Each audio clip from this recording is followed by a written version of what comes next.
Assalamualaikum warahmatullahi wabarakatuh.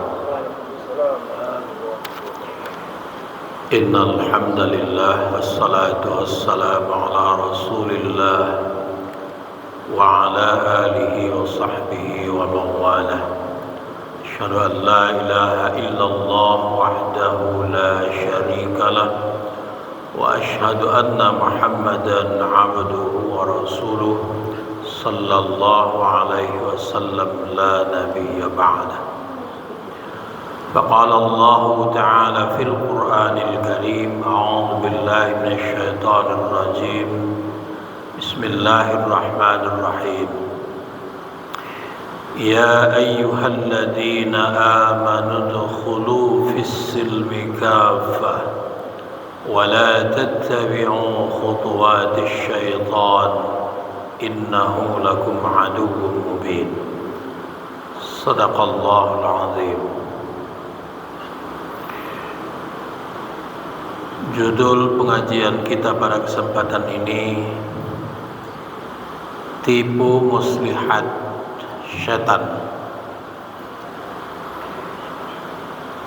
Pada pengajian yang lalu telah kita sampaikan sebahagian daripada tipu muslihat setan terhadap aktivitas manusia.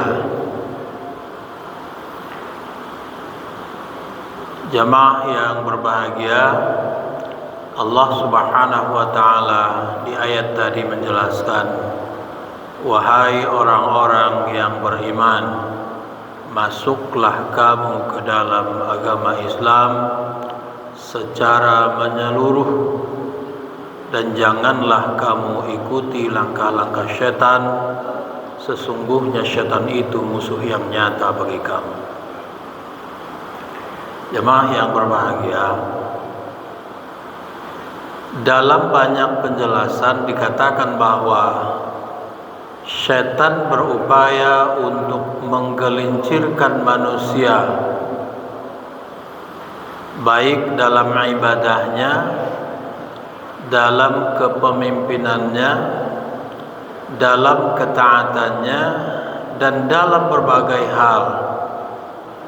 Untuk apa itu semua dilakukan oleh syaitan? Agar dia memperoleh teman sebanyak-banyaknya untuk menjadi penghuni neraka jahanam. Jamaah yang berbahagia,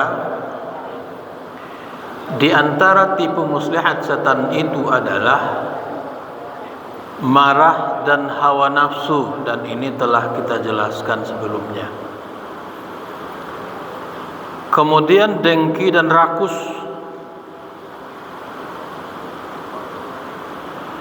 Dengki sebagaimana disebutkan oleh Rasulullah sallallahu alaihi wasallam, iyyakum wal hasada fa innal hasada ya'kulun naral hataba. Takutlah kamu kepada sifat dengki, karena dengki itu akan memakan seluruh amal sebagaimana api melalap kayu bakar.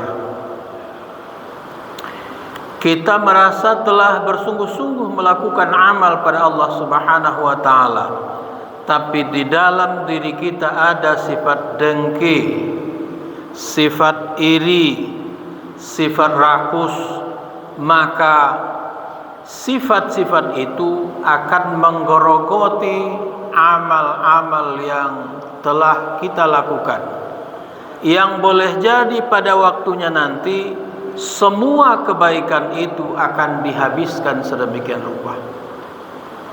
Jamaah yang berbahagia, kemudian bentuk yang lain adalah kenyang. Itu pun tipu muslihat setan, sehingga dengan mudah dia menipu kita. Ketika kita telah makan dengan kenyang, maka mata pun mulai redup, yang pada akhirnya kita tertidur dan banyaklah amalan-amalan yang kita tinggalkan dikarenakan kita tertidur. Jamaah yang berbahagia, kemudian sifat tamak, tamak, bahasanya cangok.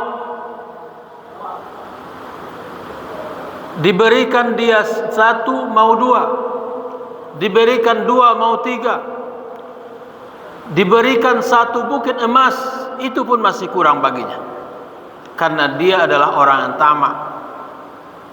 Kalau dia berpunya, maka dia bawa kemenakannya, dia bawa orang lain. Kalau dia punya jabatan, dia akan menempatkan orang-orang dekatnya di sekitarnya. Malah kalau perlu semua keluarganya memiliki tempat di sisinya. Tidak boleh orang lain menempatinya, karena dia merasa dialah yang paling pantas untuk itu. Lalu berikutnya adalah tergesa-gesa. Tergesa-gesa ingin pergi, tergesa-gesa ingin kembali.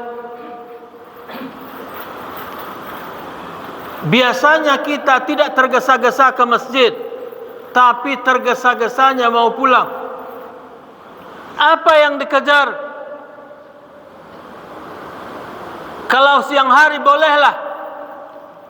Bapak dan ibu, saudara-saudara sedang melakukan dagang, sedang berusaha, bolehlah mas segera kembali, karena mungkin saja akan ada orang pembeli yang datang. Tapi ketika di malam hari kita pergi ke masjid,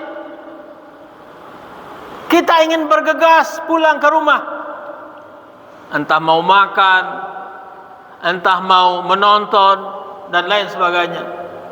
Yang jelas kita dibuat ingin segera kembali ke rumah.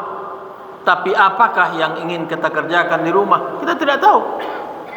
Padahal setelah sampai di rumah pun dia tidak melakukan apa-apa. Begitulah syaitan memperdaya manusia. Bagaimana agar dia malas, agar dia jenuh, agar dia tidak berselera, agar dia tidak bersemangat, agar dia tidak patuh terhadap ketentuan-ketentuan Allah Subhanahu wa taala. Maka orang-orang yang beriman, yang memiliki keimanan, kemudian memiliki ilmu pengetahuan, hendaknya fasilitas itu digunakan sedemikian rupa untuk bisa menjaga diri dari tipu muslihat setan,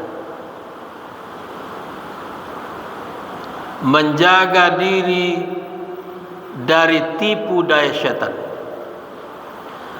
Kita ini adalah orang-orang yang senantiasa diintai oleh setan.